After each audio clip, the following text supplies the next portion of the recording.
ao Senhor poderoso Rei.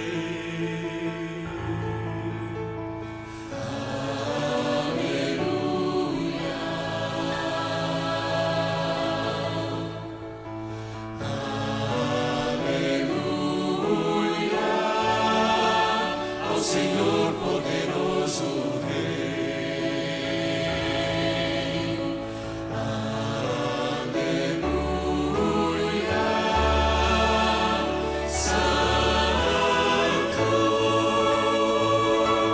Santo, é o Senhor Deus poderoso, digno é Jesus. Jesus, de receber o louvor e a honra para sempre. Digno é Jesus, digno é Jesus.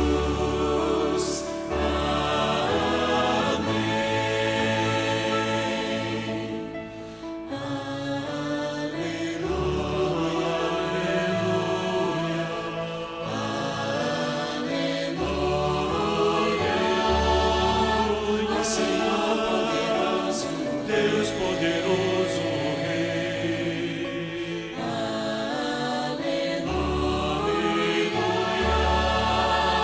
Santo, Santo, é o Senhor Deus poderoso,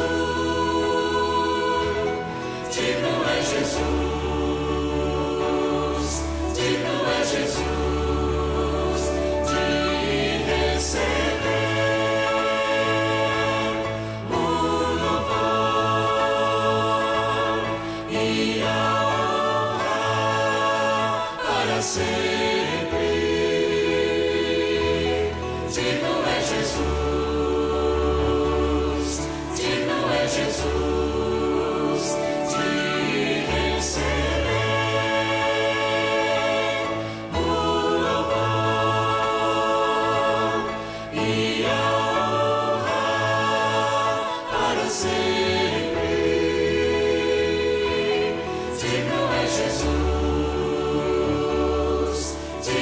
Jesus, amém, amém, amém.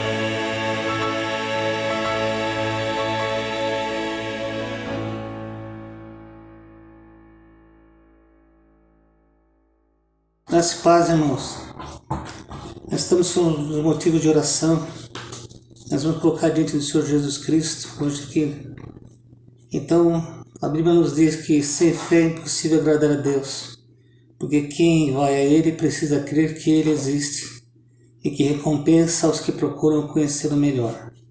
Nossos motivos de oração estão aqui, gente, para que a gente creia nesse Deus poderoso. Alexandre Almeida, peço oração pelo meu primo Vlad. Ele está tendo crise de ansiedade depois que sofreu 2 tentativas de assalto. É motorista da Uber e tem dias que nem consegue ir para trabalhar.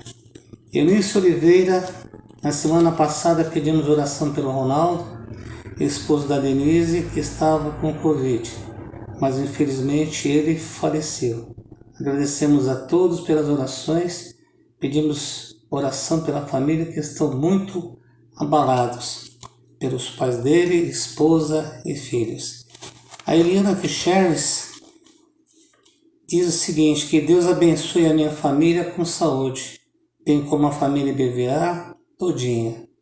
Também ela pede oração pela Denise, minha prima, seus filhos e todos os familiares pelo falecimento do Ronaldo, esposo da Denise.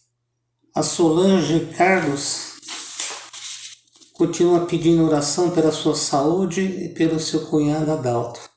Por problemas de saúde, por Isabela Silva, uma colega de trabalho que está com suspeita de Covid, aguardando o resultado do exame. ela tem 25 anos e não está passando bem.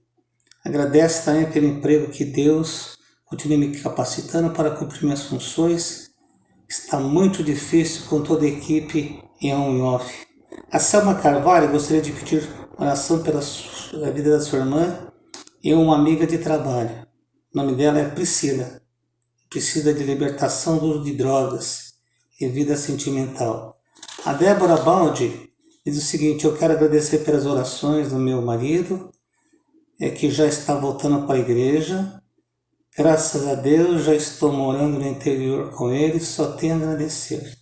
Cristiane Gomes agradece a Deus pela saúde, pelas bênçãos de Deus que tem colocado na minha vida. Agradecer pelos meus pais lindos, Cleusa e Gomes. A Cláudia Miranda, peço oração pela minha filha Bruna. A partir de hoje começa uma nova fase da sua vida, está indo embora da escolinha, sair embora da escola sozinha. Que Deus a proteja, guie seu caminho, livrando de qualquer mal. Peço pede oração também pela Rosana e seus familiares, que nessa semana perdeu sua mãe, vítima de Covid. A Elisa Artuso agradece as orações feitas pela igreja, que deu vitórias e para a Vitória, sobrinha de uma amiga, porque ela está melhor com as graças do Senhor. Que Deus seja engrandecido e louvado. Terezinha Frazão diz o seguinte: agradeço a Deus pela sua bondade e misericórdia para conosco. Peço oração pela saúde da Vanir. Ela faz hemodiálise todos os dias e foi internado com Covid, irmã da Vanilda. Pede pela Yolanda, que também está com Covid-19 em casa, mas não está muito bem. Ela pede a Deus que tenha misericórdia da nação brasileira. Pede oração também pela saúde espiritual, física, mental e emocional da família e todos nós.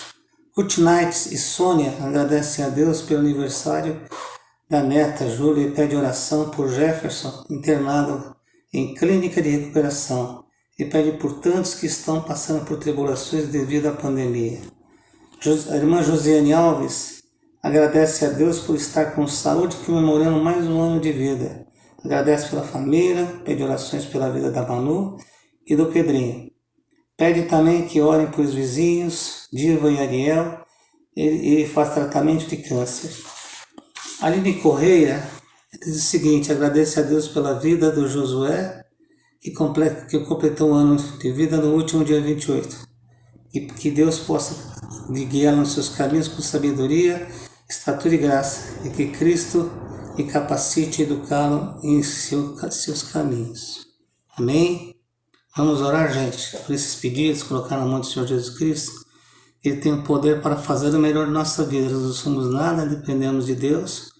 Estamos no meio de uma pandemia e só Ele para nos dar, fortalecer nosso corpo, alma e espírito. Vivemos muitos dias difíceis, todos nós estamos passando dessa forma, crises de ansiedade, depressão, dificuldades, mas Deus está acima de todas as coisas. Então nós vamos ao Rei da Glória agora colocar os nossos pedidos e crer no seu poder. Ele tem poder para trabalhar em cada lar, tirando os pesos das ansiedades, das tristezas e colocando paz em cada coração e protegendo a cada família.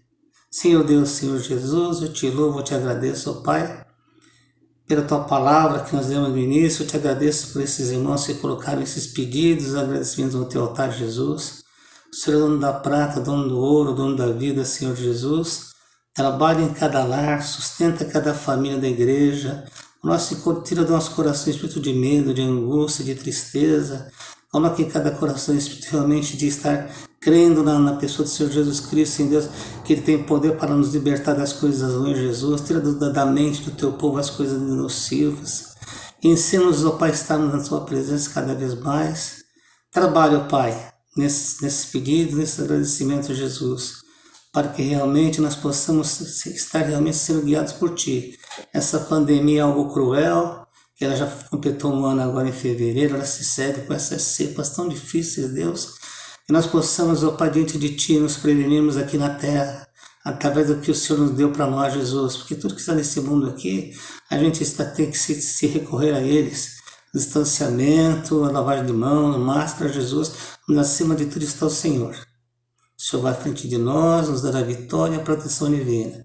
Então que o Senhor possa avistar cada família, cada lado da tua igreja realmente e derramar bênçãos sobre cada um, cura e libertação, Jesus.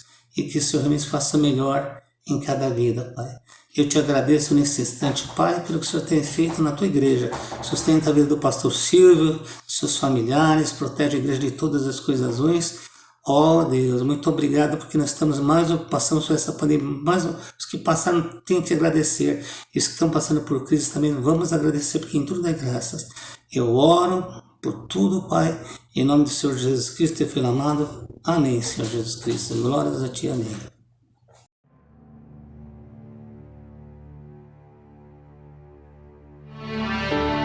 Vendo Jesus as multidões, compadeceu-se deles, porque eram como ovelhas que não têm pastor. Subindo a um monte, assentou-se, e com ele os seus discípulos. E então passou a ensiná-los, dizendo-lhes: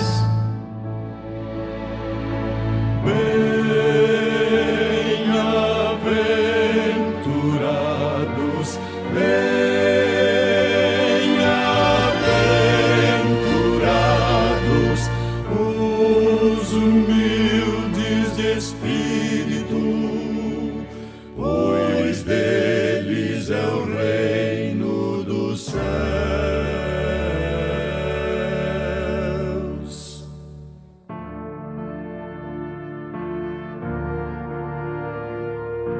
Bem-aventurados os que choram, pois serão consolados. Bem-aventurados os bem-aventurados, pois herdarão a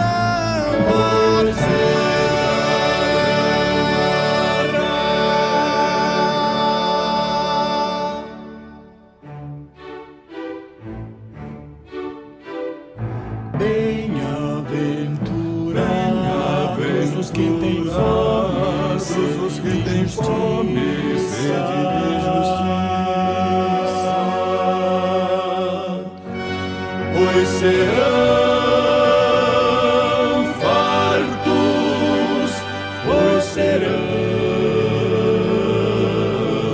fartos.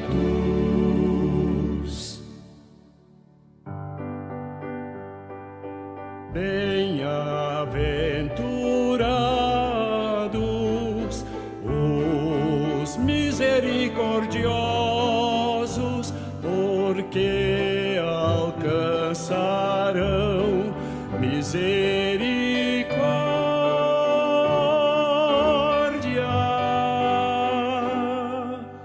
Bem-aventurados os limpos de coração,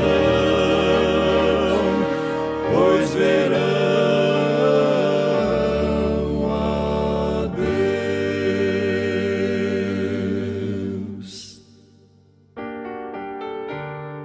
Bem-aventurados os pacificadores, pois serão chamados filhos de Deus.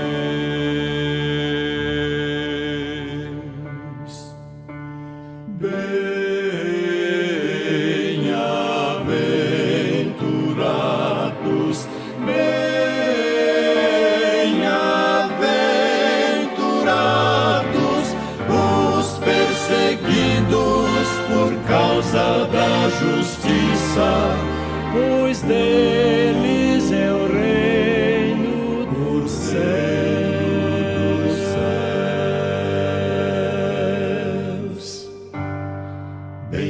Bem-aventurados sois quando por minha causa vos injuriarem e vos perseguirem, e mentindo disserem todo mal contra vós.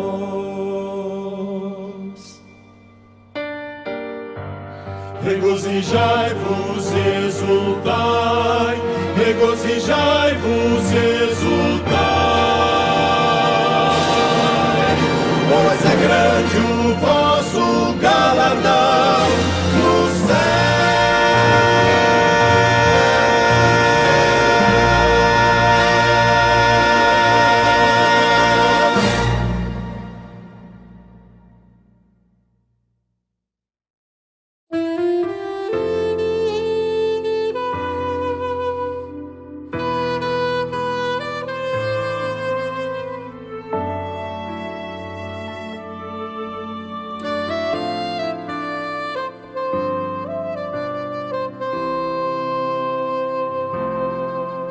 Tudo que há de bom em mim provém de Deus. Tudo que há de bom em mim provém de Deus. Tudo que há de bom em mim provém de Deus. E por isso em gratidão vou devolver. Vou devolver com meu louvor, devolver em adoração. Vou devolver com minhas ofertas, enquanto forem de coração. Vou devolver com meu serviço, enquanto o fôlego existir, pois reconheço que tudo de bom provém de Deus. Vou devolver com meu serviço, enquanto o fôlego existir, pois reconheço que tudo de bom provém de Deus.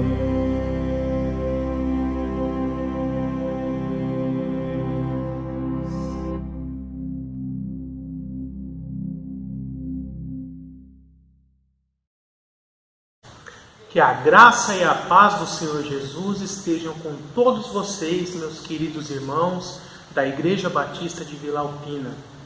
Hoje nós vamos dar continuidade à série de mensagens baseada no livro O Cristão Ateu, de Craig Groeschel. No culto anterior, o pastor Silvio já começou a falar sobre o tema Você crê em Deus, mas busca a felicidade a qualquer preço. Essa é uma das características do cristão ateu. Então, ele trabalhou vários estilos de vida que não agradam a Deus, porque são caracterizados pela busca desenfreada pelo prazer, por tudo que é material. E esses estilos de vida não representam a verdadeira felicidade de acordo com as Escrituras. Então, nesse culto de hoje, eu estarei fazendo a segunda parte dessa mensagem, desse tema, falando da verdadeira felicidade em Cristo. Mas, antes de falarmos de felicidade, precisamos entender como se obter a felicidade. A felicidade está intimamente ligada a uma vida com propósito, a plenitude de vida. Felicidade nada mais é do que plenitude de vida. E a plenitude de vida, ela está intimamente ligada a uma vida com propósito. A pessoa é feliz, tem uma vida plena, quando ela tem um senso de propósito. Então nós precisamos começar com esse ponto. Várias vezes, provavelmente todos nós em algum momento da vida, fizemos para nós mesmos perguntas como: de onde nós viemos, para onde vamos, por que eu nasci ou por que eu existo? Qual é o propósito da minha vida? Por que o ser humano existe? E a Escritura também aborda esse tema. O salmista lá, o rei Davi, no Salmo, pergunta o que é o homem, lá no Salmo 8. Também Jó em seu livro, faz esse questionamento: o que é o homem para que com ele te preocupes, falando para Deus? Então nós precisamos primeiro saber o que é o ser humano. A Bíblia é muito clara ao nos dizer que lá em Gênesis 1, quando Deus cria todas as coisas, Ele cria o ser humano, homem e mulher, à imagem de Deus. O ser humano é a coroa de toda a criação de Deus. É a parte mais importante da criação. E por que Deus nos criou? Isaías, ali no capítulo 43, ele vai nos dizer que nós fomos criados para a glória de Deus. Deus nos criou porque assim Ele quis, e nos criou para a sua glória. Então aqui nós já temos a primeira chave para entender como ser feliz, como ter uma vida plena, como ter uma vida com propósito. Você precisa viver de uma forma que agrade a Deus, de uma forma que glorifique a Deus. E como nós podemos glorificar a Deus com a nossa vida? Muitas pessoas tentam buscar a felicidade de várias formas, por meio do dinheiro, da fama, do poder, da beleza, da imoralidade sexual, do uso de drogas, enfim, de várias formas. Mas nenhuma dessas formas irá trazer a felicidade plena. Um matemático chamado Blaise Pascal, do século XVI, ele disse que o coração do ser humano é como se fosse um quebra-cabeça faltando uma peça. E o formato dessa peça é exatamente o formato de Deus. Todos nós temos um buraco em nossa alma, algo que está faltando. E só Deus vai encaixar ali. As pessoas podem tentar encaixar qualquer outra coisa ali. Dinheiro, poder, fama, beleza, tantas outras coisas. Mas nada vai encaixar, porque só Deus encaixa ali. Então, eu quero falar com vocês alguns pontos sobre o que o ser humano deve fazer de acordo com o que a Bíblia nos ensina para ser feliz. Ou o que é felicidade de acordo com as Escrituras. O que Cristo falou a respeito de o que é felicidade? A esse respeito, nós temos ali no Sermão da Montanha, registrado em Mateus 5, um trecho chamado As Bem-aventuranças, que é a primeira metade ali do capítulo 5. E essa palavra bem-aventurado, traduzida como bem-aventurado para o português, vem do grego makarios. Essa raiz makarios, ela significa bem-aventurado, afortunado ou simplesmente feliz. Por isso, já algumas traduções da Bíblia em português, como a NVI, por exemplo, Nova Versão Internacional, que é essa que eu uso, ela já traduz ali como feliz, essa palavra makarios, ao invés de bem-aventurados. E essa é a ideia. Então, por exemplo, ali no verso 3, Jesus começa dizendo: felizes, ou bem-aventurados, felizes os pobres em espírito, pois deles é o reino dos céus. O primeiro ponto para você ser feliz é você reconhecer a graça divina na sua vida. Você reconhecer que você não merece nada, você não merece ter nada, você não é digno de ter nada. Tudo que você tem, Deus te dá porque Ele te ama, porque Ele quer o seu melhor. E isso também vale para a própria salvação. Ali em Lucas 18, Jesus conta uma parábola de 2 homens que tinham ido no templo orar. Um era um fariseu, aquela pessoa cheia de uma noção de autossantidade, de que ele era muito melhor que os outros. Então ele começa a orar a Deus dizendo: Deus, obrigado porque eu não sou como os publicanos, como os pecadores, como os idólatras. E vai citando vários grupos de pessoas, dizendo que ele era melhor que todos eles. E depois, ao lado dele, um publicano, uma pessoa ali que era mal vista na sociedade, por causa de ser um funcionário de Roma, um coletor de impostos. Ele orava dizendo assim: Deus, tenha misericórdia de mim, porque eu sou pecador. E Jesus disse que aquele publicano alcançou graça diante de Deus, mas o fariseu não. porque o fariseu já se achava muito justo, muito santo, melhor do que todos os outros. Mas ninguém é assim diante de Deus. Então o primeiro ponto é: reconheça a graça de Deus na sua vida. E eu poderia complementar dizendo: o primeiro ponto é entregar a sua vida a Cristo. Reconhecer a Jesus Cristo como o único Senhor e Salvador da sua vida. Não é possível ter uma vida feliz e plena sem estar debaixo do senhorio de nosso Senhor Jesus Cristo. A esse respeito, o Salmo 32, versos 1 e 2 diz assim: como é feliz aquele que tem suas transgressões perdoadas, aquele que tem seus pecados apagados. Como é feliz aquele a quem o Senhor não atribui culpa e em quem não há hipocrisia. Então esse é o primeiro passo. Entregue a sua vida a Cristo, reconheça que você é um pecador, é um miserável e depende da graça de Deus para ser salvo, e se entregue a Ele.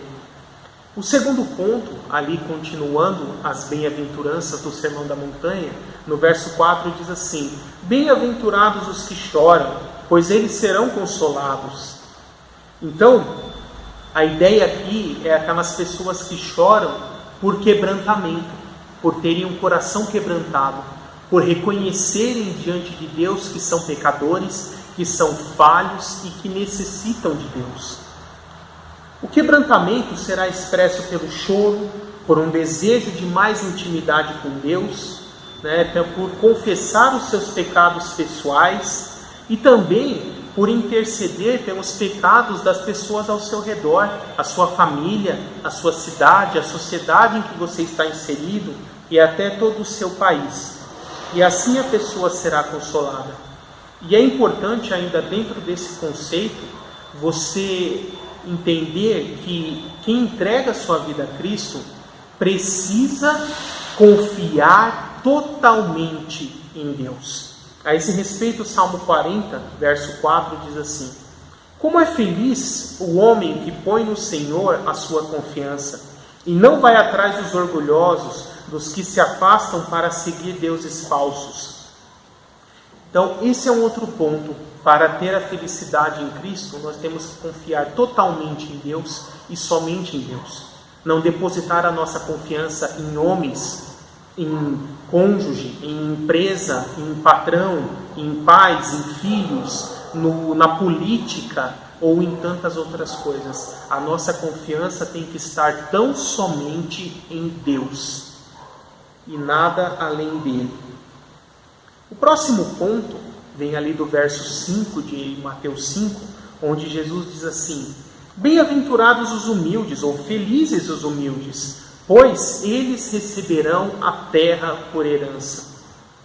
Esse é um outro ponto, ter um espírito humilde.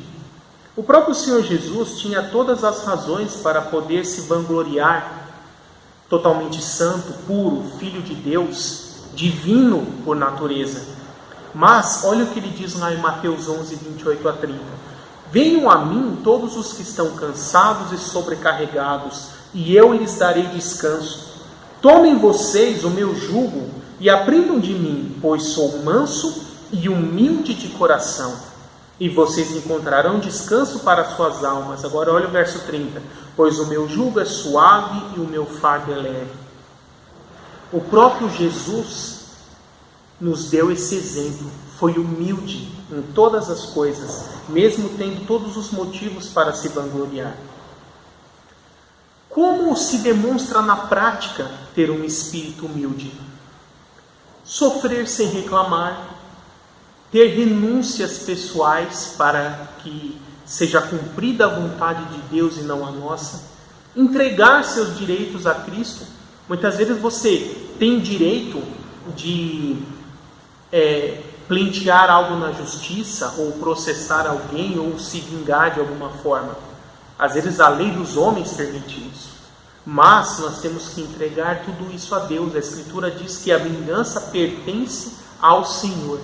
É Ele que vê todas as coisas e no tempo certo, e de acordo com a vontade dEle, realizará a justiça para com todos. Acreditar que Deus está no controle de todas as coisas. Nós temos essa grande dificuldade de conseguirmos aceitar que nós não estamos no controle. A grande fonte de ansiedade nos dias atuais é essa. É você ter essa consciência de que eu não estou no controle. Mas nós gostaríamos de estar no controle. Gostaríamos de poder ter o domínio sobre a situação e sobre tudo o que vai acontecer. Mas não temos. E isso nos deixa desesperados. Isso é a grande causa de ansiedade. Mas nós temos que entender que Deus está no controle pleno e absoluto de todas as coisas. E Romanos 8:28 diz que todas as coisas cooperam para o bem daqueles que amam a Deus. Então tenha sempre isso em mente. Deus é onisciente, é todo-poderoso. Ele sabe tudo o que vai acontecer e tem o controle pleno de toda a história. E Ele te ama e quer o melhor para você. E por isso nós devemos confiar em Deus, e confiar no controle dEle. E romper com a passividade.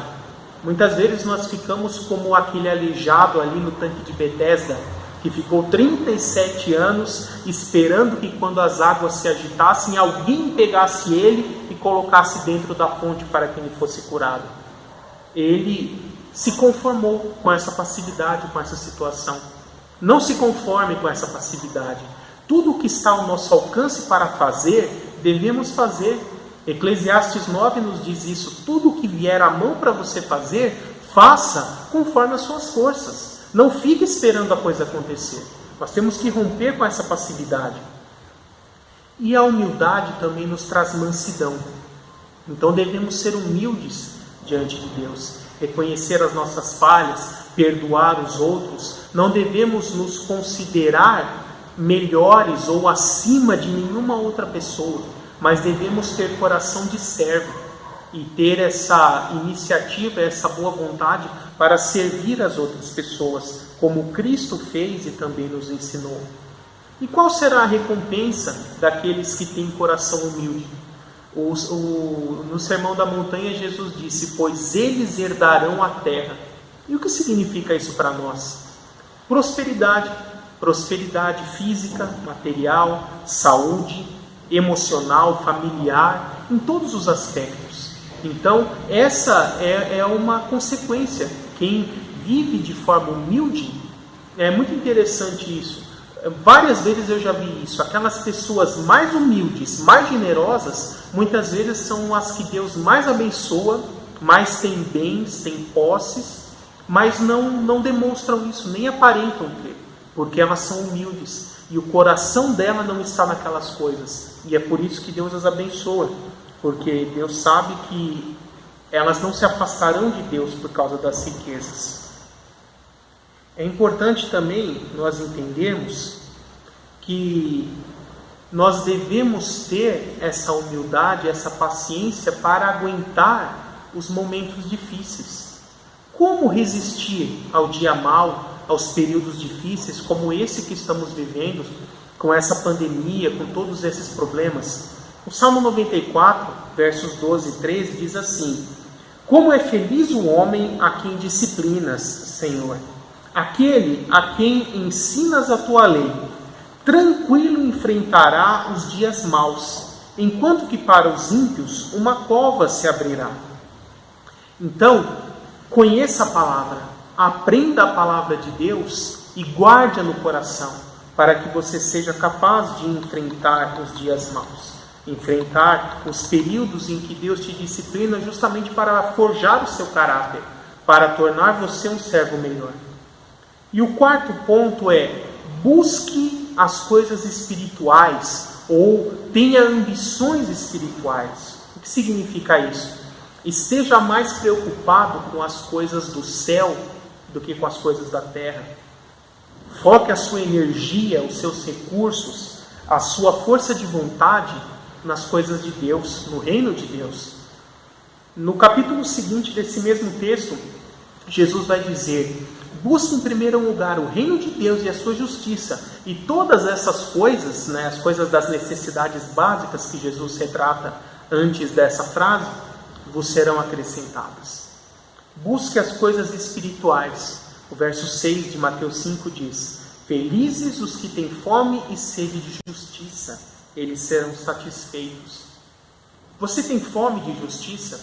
Você fica indignado com toda a injustiça, com tanta devassidão e iniquidade que vemos na sociedade em nossos dias? Você tem fome de que isso seja mudado, essa fome espiritual? Isso é mais uma característica daqueles que servem a Deus. Também o fruto do Espírito nos impele a ter esse sentimento. Então devemos buscar as coisas espirituais e, como consequência, teremos também um crescimento espiritual. O Salmo 12, verso 1 diz assim: Aleluia! Como é feliz o homem que teme o Senhor e tem grande prazer em seus mandamentos. Você tem prazer nos mandamentos de Deus, na lei de Deus, nas orientações que Ele nos dá sobre como viver, qual é a forma mais correta de viver? Nós temos que ter prazer na palavra de Deus, em tudo que Deus nos ensina, e assim também teremos uma vida mais feliz. O quinto ponto é: tenha uma vida de compaixão. O verso 7 de Mateus 5 diz: Felizes os misericordiosos, pois obterão misericórdia. Segundo Russell Shedd, misericórdia é uma qualidade divina pela qual a compaixão nos afeta de modo suficientemente profundo para nos fazer procurar aliviar o sofrimento do próximo. E é compaixão ativa por aqueles que sofrem. É também uma disposição de oferecer o perdão àqueles que não o merecem. A compaixão e a misericórdia, graça e misericórdia, estão intimamente ligadas. Graça é quando Deus te dá o que você não merece. É um favor imerecido. E a misericórdia é quando Deus não te dá a punição que você merece. Então devemos ter essa vida também de compaixão, de misericórdia, demonstrando a graça de Deus que já foi dada a nós. E como viver essa vida de compaixão? Nos doando, ajudando o reino de Deus, ajudando a igreja, ajudando as pessoas, de várias formas. Muitas vezes nós podemos fazer isso participando dos ministérios da igreja, seja o ministério de ação social, ministério infantil, ministério de louvor, ou qualquer outro ministério da palavra da igreja. Todas essas formas são formas de ajudar o reino de Deus a crescer, a se expandir, a ajudar pessoas e assim estarmos demonstrando essa compaixão por elas, que Cristo também tem. Mas para isso nós temos que também congregar e estarmos presentes na igreja, estarmos presentes no convívio com os irmãos. É nesse sentido que o Salmo 84, versos 4 e 5 diz assim: Como são felizes os que habitam em tua casa, louvam-te sem cessar. Como são felizes os que em ti encontram sua força, e os que são peregrinos de coração. Sabe o que é ser peregrino de coração? É não ter a sua vida, o seu coração apegado às coisas desse mundo. É você saber que nesse mundo você é um peregrino, você está de passagem, mas o seu destino final é o céu. A sua pátria é a celeste, não é a desse mundo. E tendo essa consciência, nós devemos, enquanto estamos nesse mundo, viver para a glória de Deus, viver de uma forma que agrade a Deus. E assim teremos a recompensa de sermos transformados. Também devemos viver uma vida de santidade. O verso 8 de Mateus 5 diz assim: Felizes os puros de coração, pois verão a Deus. Por isso Deus disse: sejam santos, porque eu também sou santo. O apóstolo Pedro vai reafirmar isso em sua carta. É uma obrigação de todo cristão buscar a santidade, porque a santidade é um estilo de vida que agrada a Deus, que glorifica a Deus. E esse é o propósito para o qual nós somos criados. Nós somos criados para glorificar a Deus, para o louvor da sua glória, por meio de nossas atitudes, de nossas ações, de nossa vida como um todo. Também a esse respeito, o Salmo 1 versos 1 a 3, nos mostra na prática como é isso. Ele diz assim: como é feliz aquele que não segue o conselho dos ímpios, não imita a conduta dos pecadores, nem se assenta na roda dos zombadores. Ao contrário, a sua satisfação está na lei do Senhor, e nessa lei medita de dia e de noite. É como uma árvore plantada à beira de águas correntes. Dá fruto no tempo certo, e suas folhas não murcham. Tudo que ele faz prospera. E assim deve ser cada um de nós. Não nos assentarmos nessas rodas de escarnecedores. Hoje nós temos essas rodas virtuais de escarnecedores em grupos de WhatsApp, em redes sociais, em tantos lugares onde o que se fala não edifica, não glorifica a Deus, não produz nenhum tipo de bem. Devemos fugir e evitar todas essas coisas. E em consequência disso, devemos ser agentes da paz, devemos ser pacificadores, porque o Evangelho é o ministério da paz. O verso 9 de Mateus 5 diz: felizes os pacificadores, pois serão chamados filhos de Deus. E assim, o ministério da paz pode ser revelado em nós. E nós podemos também ser pacificadores, trazendo a mensagem do reino de Deus, a mensagem das boas novas do Evangelho, para livrar esse mundo desse estado de guerra e poder também trazer a paz. E qual é a recompensa disso? O texto diz: seremos chamados filhos de Deus, né? Experimentaremos essa filiação divina. A esse respeito também o Salmo 34, verso 14 diz: afaste-se do mal e faça o bem. Busque a paz com perseverança. Nós devemos, acima de tudo, poder buscar a paz, buscar viver em paz com todos os homens, como Paulo vai dizer em sua carta.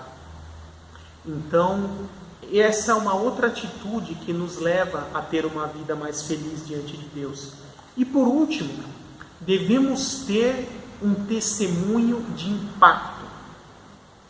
O nosso estilo de vida, o nosso padrão de vida, a forma como conduzimos a nossa vida, tem que ser um exemplo, tem que ser um modelo para os não cristãos, para que eles vejam Cristo em nós e também queiram seguir a Cristo. Eles têm que ver em nós os frutos de uma vida transformada pelo Espírito Santo, para também querer ter essa vida transformada.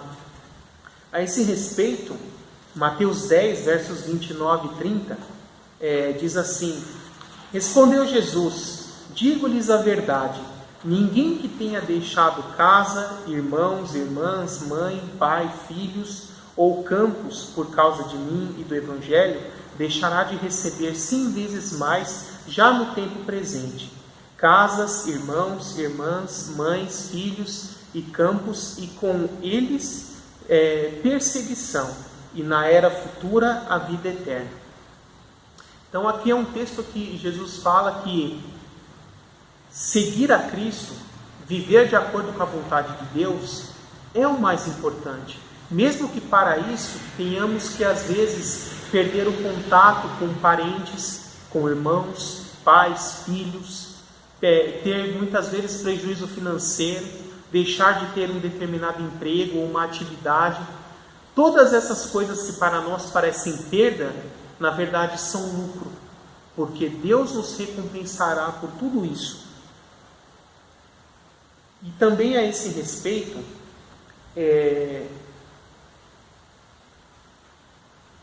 o rei Salomão, lá em Eclesiastes, já idoso, no final da sua vida, ele diz assim: uma vez sabendo, ele diz assim: o que te vier à mão para fazer, faça de acordo com a sua força, pois na sepultura para onde vai, não há atividade nem planejamento, não há conhecimento nem sabedoria. Esse é um texto muito interessante, porque ele nos ensina duas coisas: a falta, que é um erro, mas também o exagero, que é outro erro. Porque ele diz: tudo que te vier à mão para fazer, faça conforme as suas forças, ou seja, de acordo com as suas forças. nem abaixo das suas forças, para que você não fique ocioso, mas também nem além das suas forças, para que você não fique sobrecarregado e isso se torne um fardo para você. Então, devemos sim atuar na obra de Deus, em tudo que nós pudermos fazer, mas conforme as nossas forças, de acordo com as nossas forças. Então, eu vou recapitular rapidamente esses passos, essas atitudes que nós devemos dar para poder ter uma vida feliz, plena, realizada. Primeiro passo, entregue sua vida a Cristo. Segundo passo, tenha um coração quebrantado. Terceiro, tenha um espírito humilde, viva a sua vida de uma forma humilde. Quarto, busque as coisas espirituais mais do que as terrenas. 5. Viva uma vida de compaixão pelos outros, ajudando os outros em tudo que você puder e servindo também na igreja local.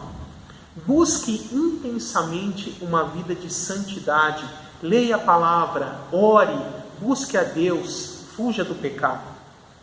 Seja um agente da paz, seja um pacificador e ofereça um testemunho de impacto para transformar a vida das pessoas.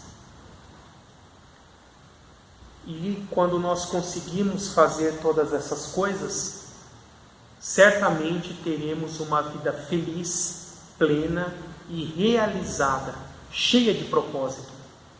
O Salmo 16, verso 11 diz assim: Tu me mostras o caminho que leva à vida. A tua presença me enche de alegria e me traz felicidade para sempre. Não é à toa que o apóstolo Paulo, lá em 1 Coríntios 12, diz que a igreja é o corpo de Cristo, do qual cada um de nós é um membro. Os diferentes membros do corpo têm diferentes funções e tarefas, mas cada um foi criado exatamente para realizar aquela tarefa. Da mesma forma, cada um de nós foi criado por Deus com um propósito, com uma missão, com um objetivo de vida. E qual é o segredo para a felicidade? Primeiro, identificar qual é o seu dom, qual é o seu chamado, qual é a sua parte no corpo de Cristo. E uma vez tendo identificado isso, realize, cumpra, sirva a Deus executando esse dom, esse chamado que Deus te deu, servindo a Ele da melhor forma possível. Agindo dessa forma, você terá uma vida feliz, plena e realizada. Essa é a mensagem que eu tenho para os irmãos. Que Deus abençoe a todos e até a próxima.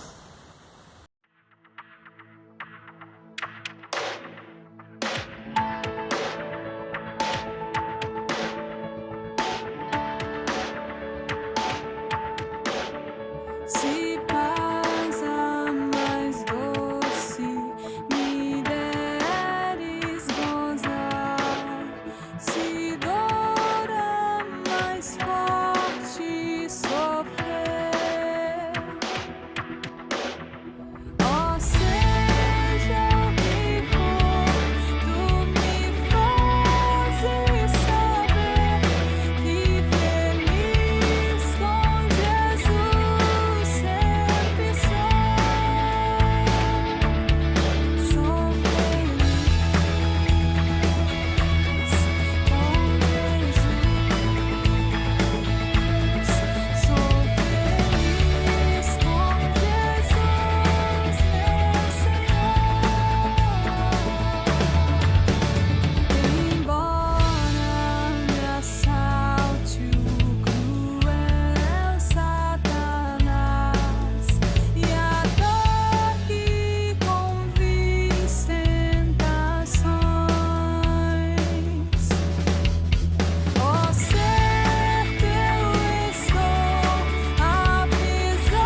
Salvador foi pago de um modo cabal.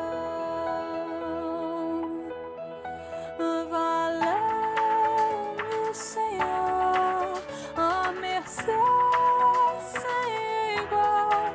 Sou feliz, graças dou a Jesus. Sou feliz com Jesus, Sou feliz com Jesus, meu Senhor. Minha vida eu anseio no meu Salvador. Em breve virá me levar ao céu, onde vou para sempre morar com os remidos na luz do Senhor. E sou feliz com Jesus, Sou feliz com Jesus, meu Senhor. Sou feliz com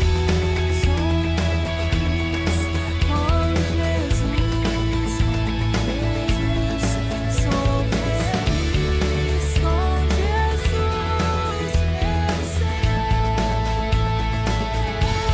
Eu sou feliz com Jesus, meu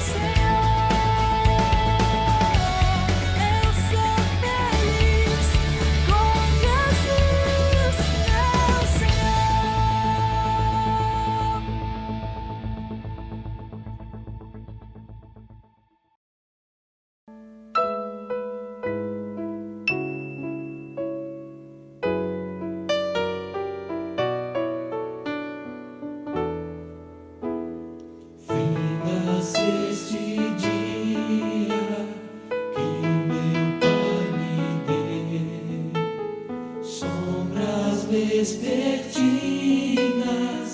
cobrem já o céu. Ó Jesus bendito, se comigo estás, eu não temo a noite, vou dormir em paz. Pelos pais e amigos, pela Santa Santa Lei, pelo amor divino, graças te darei. Ó Jesus, aceita minha petição e seguro durmo sem perturbação.